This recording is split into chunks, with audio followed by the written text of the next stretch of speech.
नमस्कार, आदाब। मैं अशर यासिर, स्वागत है आपका सियासत टीवी के हिंदी समाचार में। सबसे पहले देखते हैं हेडलाइंस। मोदी कर लेंगे प्रधानमंत्री पद की शपथ, कई सांसदों को मिल सकती है मोदी के तीसरे कार्यकाल में जगह।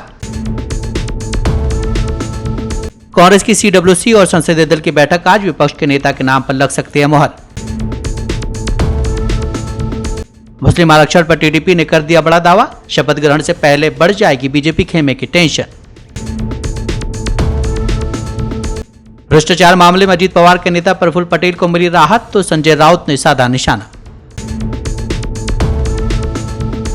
रामोजी ग्रुप के चेयरमैन और ETV नेटवर्क के प्रमुख रामोजी राव का निधन, PM मोदी ने जताया दुख।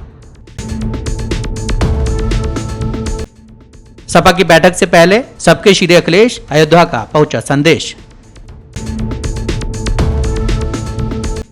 डेनमार्क की प्रधानमंत्री पर हमला, चुनाव प्रचार के दौरान शख्स ने मारा धक्का।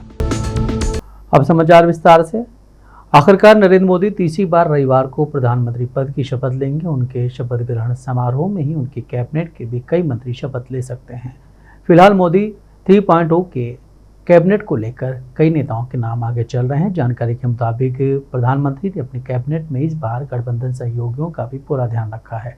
हालांकि महत्वपूर्ण मंत्रालय बीजेपी अपने पास ही रख सकती है। इसके अलावा NDA के एक और महत्वपूर्ण गठबंधन साथी जनता दल यूनाइटेड को भी मोदी कैबिनेट में जगह मिल सकती है। बताया जा रहा है कि JDU के 2 सांसदों को मंत्री बनाया जा सकता है। कल माननीय प्रधानमंत्री आदरणीय मोदी जी को NDA का अपना नेता चुना गया है और सरकार बनाने का उन्होंने माननीय राष्ट्रपति महोदय जी को अपना आमंत्रण दिया है और राष्ट्रपति ने 9 तारीख को कल सरकार बनाने का आमंत्रण किया है। तो निश्चित ही जो विकसित भारत का संकल्प है उसको पूरा करने में मोदी जी निरंतर, जैसे 10 साल में पिछली बार 10 साल में जो काम किया उसको विकसित भारत बनाने में आगे 10 साल उसको पूरा करेंगे। सर, जितनी मेजॉरिटी की उम्मीद थी उतनी आई नहीं है सिंगल प्लान। ये तो मैडम जनता का जनादेश है, जो जनादेश मिला, लेकिन फिर भी तीसरी बार NDA की गवर्नमेंट बनाने का जनादेश जनता ने दिया है। तो ये भी एक अच्छा वो है और जो संकल्प मोदी जी के थे वो पूरे होंगे आने वाले 5 सालों में। सर, जैसे कोalition सरकार बन रही है, क्या ये टिकेगी, किस तरह की, क्योंकि मिनिस्ट्रीज को लेकर भी बातचीत चल रही है। मैडम देखिए, पिछले 10 साल से भी NDA की सरकार ही थी। NDA के जो हमारे साथी हैं वो सभी भी मंत्रालय में थे और सभी के सहयोग से 10 साल भी सरकार चली है। ऐसा नहीं कि अभी पहली बार ही चली है, पिछले 10 साल से सब लोग सहयोगी थे, सहयोगी रूप में रहे और सबके साथ में ही होकर सरकार चली है।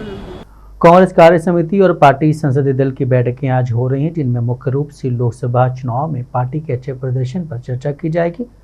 कार्य समिति की बैठक 11 बजे शुरू हुई और शाम 5:30 बजे संसदीय दल की बैठक बुलाई गई है। संसदीय दल की बैठक में लोकसभा के नवनिर्वाचित सदस्य और राज्यसभा के सदस्य शामिल होंगे। इस बैठक में लोकसभा में कांग्रेस संसदीय दल के नेता के चुनाव पर भी विचार हो सकता है। लोकसभा में कांग्रेस संसदीय दल का नेता ही नेता प्रतिपक्ष होगा। सूत्रों के मुताबिक सोनिया गांधी को फिर से कांग्रेस संसदीय दल का नेता चुना जा सकता है। इसके बाद वो नए प्रतिपक्ष का चुनाव करेंगे। किस तरीके से देखिए, हम सारे विषय को हमारे CWC मीटिंग में चर्चा करेंगे। राहुल जी ने जिस प्रकार से पहला भारत जोड़ो यात्रा शुरू की, जिसके कारण पूरी उत्तर भारत में हमारे वोट शेयर बढ़े हैं, तो इसीलिए सारे मुद्दे पे राहुल गांधी जी ने नेतृत्व लिया है और सदन वो लोकतंत्र का मंदिर है जहां पे जनता का विषय उठाया जाता है और जनता का विषय हमेशा, चाहे नीट के मामले में हो, चाहे स्टॉक मार्केट स्कैम के मामले में हो, राहुल गांधी जी ने उठाया है। देखिए, अगर आप उत्तर प्रदेश का भी अगर आप मतदान देखें तो उत्तर प्रदेश के लोगों ने प्रधानमंत्री नरेंद्र मोदी जी को नकारा है। रायबरेली का जो मार्जिन है वो वाराणसी के मार्जिन से ज्यादा है। इसलिए मुझे अपेक्षा ये है कि नरेंद्र मोदी जी 5 साल प्रधानमंत्री के पद पर नहीं रहने वाले। हाल ही में आंध्र प्रदेश विधानसभा चुनाव में भारतीय जनता पार्टी और जनसेना पार्टी के साथ गठबंधन में जीत हासिल करने वाली TDP ने मुस्लिम आरक्षण को लेकर बड़ी बात कही है। TDP के नेता ने कहा है कि आंध्र प्रदेश में मुस्लिम समुदाय को दिए जाने वाला आरक्षण आगे भी जारी रहेगा। नेता ने आगे कहा है कि हाँ, हम आंध्र प्रदेश में मुस्लिम आरक्षण को जारी रखेंगे, इसमें कोई समस्या नहीं है। के रविंद्र कुमार की यह टिप्पणी टीडीपी प्रमुख एन चंद्रबाबू नायडू की ओर से दिए गए आश्वासन की 1 महीने बाद आई है। 1 महीने पहले चंद्रबाबू नायडू ने कहा था कि भले ही उनकी सहयोगी भाजपा ने धर्म के आधार पर आरक्षण न देने का दावा किया हो, लेकिन उनके पार्टी आंध्र प्रदेश में मुस्लिम आरक्षण जारी रखेगी। चंद्रबाबू नायडू ने 5 मई 2024 को पत्रकारों से बात करते हुए कहा था, शुरू से ही हम मुसलमानों के लिए 4% आरक्षण का समर्थन कर रहे हैं और यह जारी रहेगा। टीडीपी प्रमुख ने यह बात प्रधानमंत्री मोदी की ओर से लोकसभा चुनाव प्रचार के दौरान यह कहे जाने के कुछ दिन बाद ही कही थी, जिसमें पीएम मोदी ने कहा था कि वह दलितों, आदिवासियों और अन्य पिछड़ा वर्ग ओबीसी के कोटे को मुसलमान को धर्म के आधार पर नहीं देने देंगे। वही आपको बता दें कि चंद्रबाबू नायडू की टीडीपी एनडीए गठबंधन का हिस्सा है, जिससे आंध्र प्रदेश विधानसभा चुनाव में वाईएस जगनमोहन रेड्डी के नेतृत्व वाली वाईएसआरसीपी को हराया है। अभिनेता से नेता बने पवन कल्याण भी जनसेना की गठबंधन का हिस्सा है। एनडीए ने आंध्र प्रदेश के विधानसभा चुनाव में 175 में से 164 सीटें जीतकर प्रचंड बहुमत हासिल किया है। एनडीए में टीडीपी ने 135, जनसेना ने 21 और भाजपा ने 8 सीटों पर जीत हासिल की है। महाराष्ट्र में अजीत पवार गुट के एनसीपी सांसद प्रफुल्ल पटेल को बड़ी राहत देते हुए मुंबई की एक अदालत ने ईडी के उस आदेश को रद्द कर दिया जिसमें उनकी 180 करोड़ रुपए से ज्यादा की संपत्ति जब्त करने की मांग की गई थी। इस फैसले पर अब उद्धव ठाकरे के सांसद संजय राउत की प्रतिक्रिया आई है। संजय राउत ने कहा है कि ईडी ने राहत नहीं दी है, बीजेपी ने राहत दी है। ईडी, सीबीआई, आयकर विभाग बीजेपी की एक्सटेंडेड ब्रांच है। प्रफुल्ल पटेल की फाइलें बंद होती है, हाँ, और जो लोग उनके साथ अशोक चौहान की फाइलें बंद होती है, शिंदे की फाइल बंद होती है और लालू जी की फाइल खुलेगी और किसी की फाइल खुलेगी। यही काम करेंगे। अब चैलेंज सबसे बड़ा है चंद्रबाबू नायडू और नीतीश कुमार, जो अपने आप को लोकतंत्र के पुजारी और सेवक मानते थे, अब उनके समर्थन से सरकार बनी है। तो संविधान, कानून और लोकतंत्र बचाने की जिम्मेदारी ये दो लोगों की है। चंद्रबाबू नायडू की जो फैमिली का पूरा ओवरऑल इनकम 850 करोड़ बढ़ी है, 5 दिन में 64% इंक्रीज हुआ है, क्या कहना चाहते हैं? राहुल गांधी ने जो कहना है वो कह दिया है। राहुल गांधी जी ने जो कहना है कह दिया है। जिस तरह से शेयर बाजार में उछाल लाया, अननेचुरल, ये अपने साथ जो लोग बैठे हैं, चाहे व्यापारी हो चाहे राजनेता हो, उनके उद्योग, उनके धंधे को फायदा पहुंचाने के लिए शेयर बाजार का इस्तेमाल किया गया, इसलिए कि गुजरात के 2 व्यापारी देश चला रहे हैं और शेयर बाजार से उनका पुराना नाता है। तो ये होता रहेगा और भी होता रहेगा, आगे भी होता रहेगा। देश लूटा जाएगा, व्यापारियों को फायदा पहुंचाया जाएगा और गरीबों को खत्म किया जाएगा। रामोजी ग्रुप ऑफ कंपनीज के चेयरमैन रामोजी राव का आज 87 साल की उम्र में निधन हो गया। उन्होंने आज सुबह हैदराबाद के अस्पताल में अंतिम सांस ली। वो लंबे समय से बीमार चल रहे थे और अस्पताल में भर्ती थे। रामोजी राव मीडिया जगत की बड़ी हस्ती माने जाते थे। वो रामोजी फिल्म सिटी और ईटीवी नेटवर्क के मालिक थे। साल 2016 में उनको पद्म भूषण से भी सम्मानित किया गया था। जानकारी के मुताबिक रामोजी राव को हाई ब्लड प्रेशर और सांस फूलने की दिक्कत के बाद 5 जून को हैदराबाद के एक अस्पताल में भर्ती कराया गया था। पीएम मोदी ने भी रामोजी राव के निधन पर दुख जताया है। Eenadu group of publications, Eenadu media group के हेड थे, जो ओनर थे, रामोजी राव के देहांत होना बहुत दुख की बात है। वो कंबाइंड आंध्र प्रदेश में, तेलंगाना और आंध्र प्रदेश सेपरेट स्टेट्स में भी उनका एक अलग सा स्पेशल पोजीशन था। वो अपनी बहुत से डिकेड से 50-60 साल से तेलुगु सोसाइटी में एक प्रोमिनेंट रोल प्ले किए थे तेलुगु पब्लिक लाइफ में।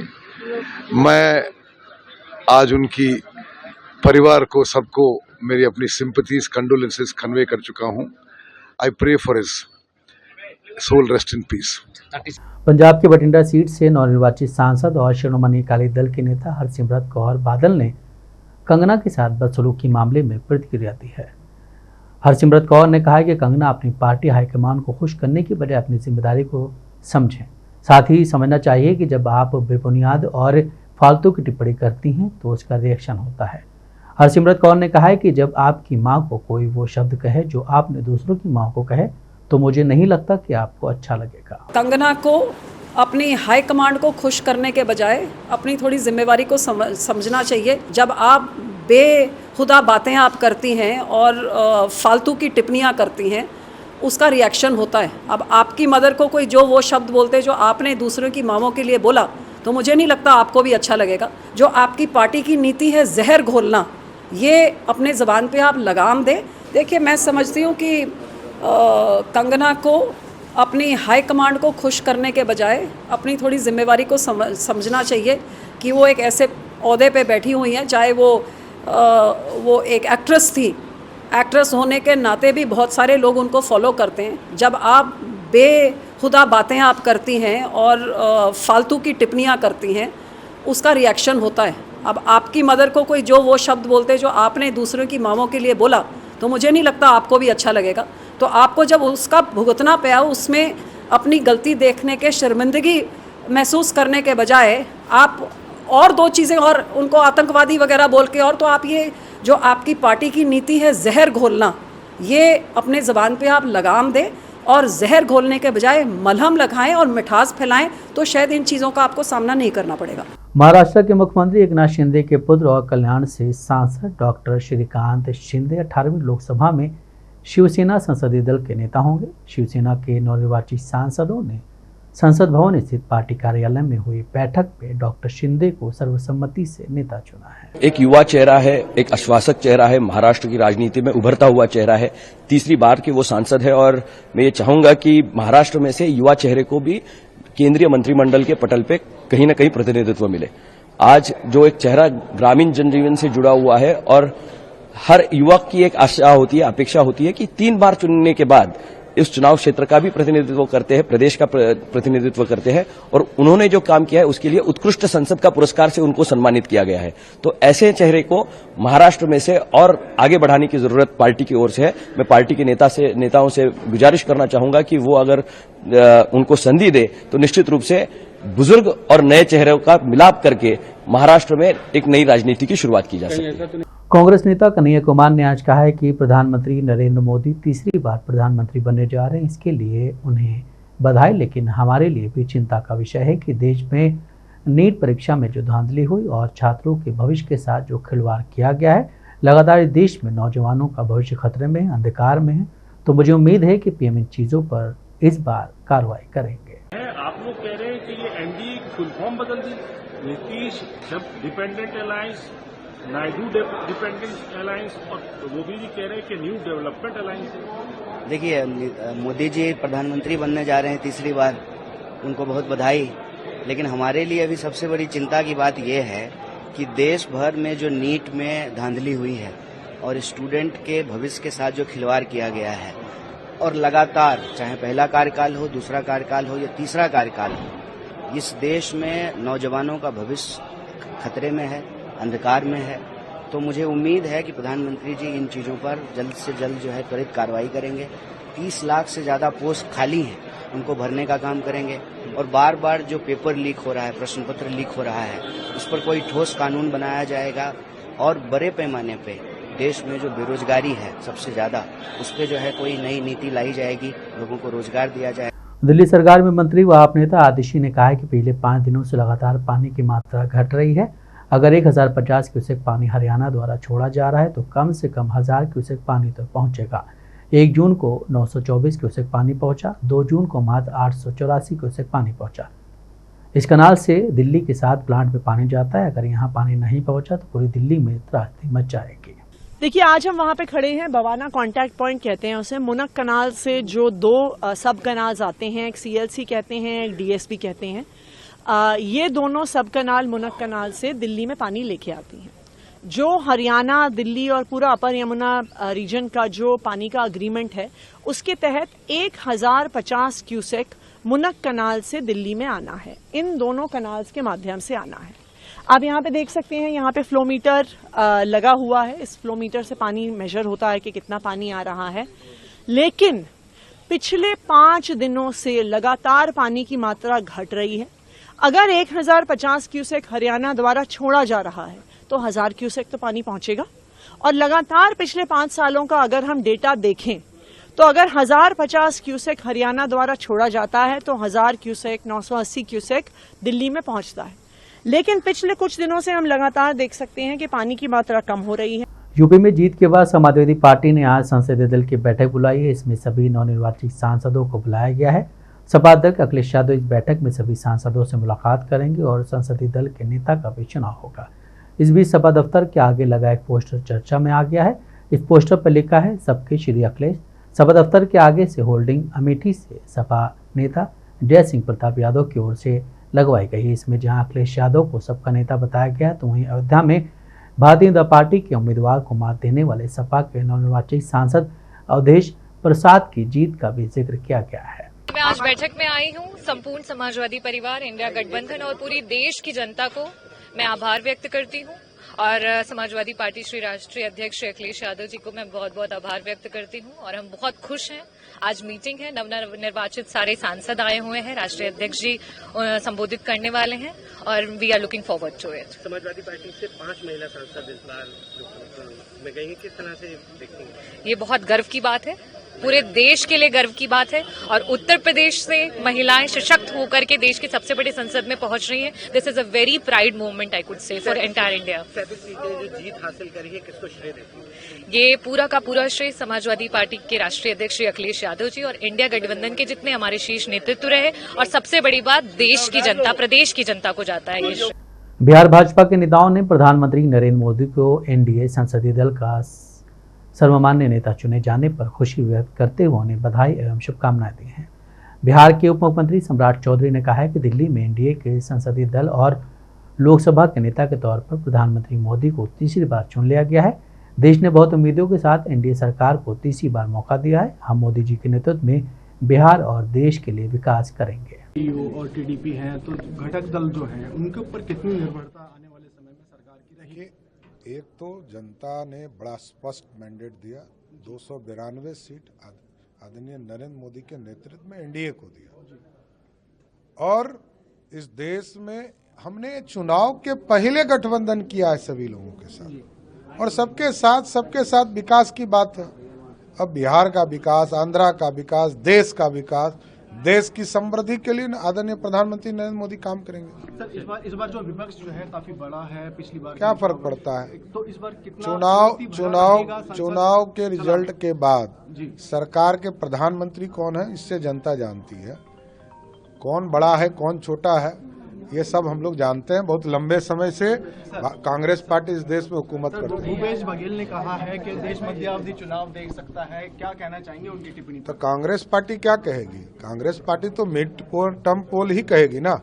इसी के लिए तो मोदी जी कहते रहे कि मजबूत सरकार, तो मजबूत सरकार काम करेगा। सर कांग्रेस पे कुछ कहना चाहेंगे? उनके जो नेता चुने जाने हैं या कुछ उनका जो रोल होगा आने वाले टाइम में क्या कैसा रहेगा सर? अब तो ये कांग्रेस के लोग जानेंगे कि कौन नेता बनेंगे नहीं बनेंगे, हम तो उसमें नहीं बता सकते। लेकिन कांग्रेस पार्टी को अभी तक जनता ने 100 नहीं पार करने दिया, ये अपने आप में अनोखा है। बिहार में आरजेडी नेता मनोज झा ने आज एनडीए और नीतीश कुमार पर बयान देते हुए कहा है कि नीतीश कुमार और तेजस्वी यादव काफी समय से बिहार के लिए विशेष दर्जे की मांग कर रहे हैं। अब उस मांग को आगे बढ़ाने का सही समय है। आरक्षण की बढ़ी हुई सीमा को 9वीं अनुसूची में रखा जाना चाहिए। संविधान के मुताबिक पूरे देश में जातीय जनगणना होनी चाहिए। ये उनके मतलब उन्होंने अपनी तरह से विश्लेषण किया। मेरा सिर्फ ये कहना कि लोकतंत्र में सामूहिकता प्रबल होनी चाहिए। हम जीते या वो जीते, ये जो व्यक्ति का अहंकार, व्यक्ति का गुरूर, ये जो भैंस मंगल सूत्र मुजरा चल रहा था ना, इसमें मैं उसकी संभावना नहीं देख रहा हूं। और मैं तो अपने राज्य के लिए कहूंगा, नीतीश जी, तेजस्वी जी लगातार बिहार को विशेष राज्य के दर्जे की मांग कर रहे थे। अब वक्त आ गया कि उस मांग को टेबल पर रखा जाए। आरक्षण के दायरे को जो बढ़ा गया है उसको 9वीं अनुसूची में शामिल किया जाए। और हाँ, देश भर में जातिगत जनगणना होनी चाहिए। एक कॉलम जोड़ना है। अब इंतजार करते हैं कि गृह मंत्री कौन बनते हैं, फिर एक पिटीशन देंगे, फिर पार्लियामेंट में लाएंगे। ये होगा इस बार का जो स्वरूप है सरकार का, उसमें आपको फ्लेक्सिबल रहना होगा। राजस्थान से कांग्रेस नेता और कांग्रेस के राष्ट्रीय महासचिव सचिन पायलट ने भाजपा और मोदी सरकार पर जोरदार हमला बोला। पायलट ने कहा है कि देश में महंगाई और अमीर गरीब के बीच की खाई को मोदी सरकार ने बढ़ाने का काम किया।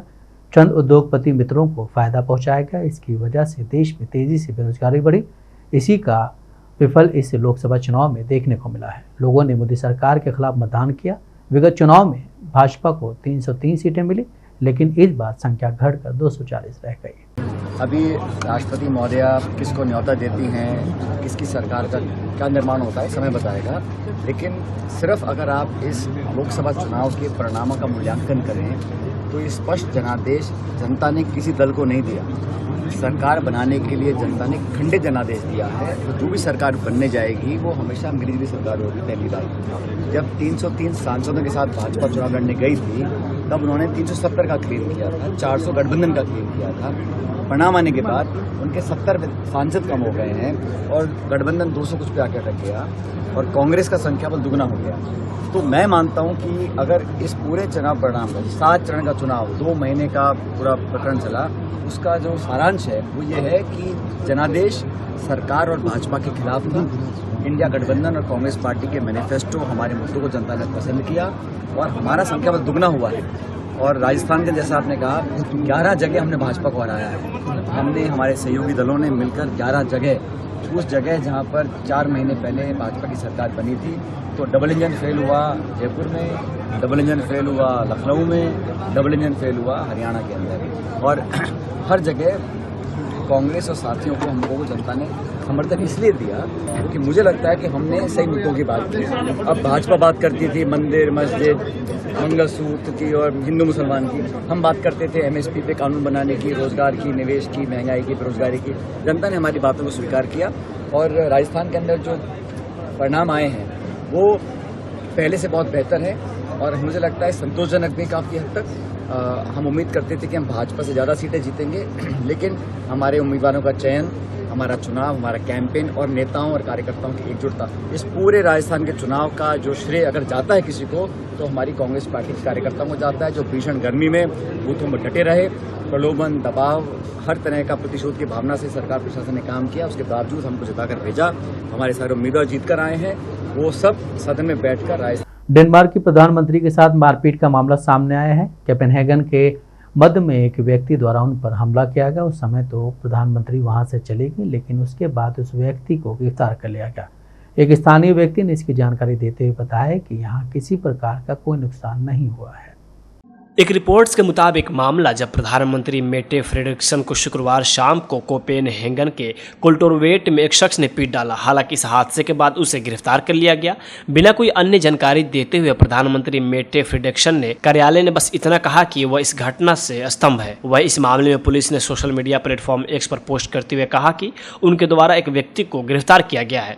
पुलिस ने आगे की जानकारी देने से इनकार कर दिया। इस बात की जानकारी चौराहे पर बरिस्ता के रूप में काम करने वाले सोरेन केजरगार्ड ने दी। केजरगार्ड ने बताया कि पीएम थोड़ी तनावग्रस्त लग रही थी और हमले के बाद सुरक्षा कर्मियों द्वारा उनको ले जाया गया। गौर करने वाली बात यह है कि हमले डेनमार्क के यूरोपीय संघ के चुनाव में होने वाले मतदान से ठीक 2 दिन पहले हुआ है। इससे ठीक 3 सप्ताह पहले स्लोवाकिया के प्रधानमंत्री रॉबर्टन फीको की भी हत्या का प्रयास किया गया था, जिसमें वह गंभीर रूप से घायल हो गए थे। इस मामले में डेनमार्क के पर्यावरण मंत्री मैग्रेसन ह्यूनिके ने कहा, मेटे स्वाभाविक रूप से हमले से सदमे में है और इस हमले ने उनके करीबियों को झकझोर कर रख दिया है। हिंदी समाचार में बस इतना ही। मुझे दें इजाजत। बाकी खबरों के लिए बने रहें सियासत टीवी के साथ।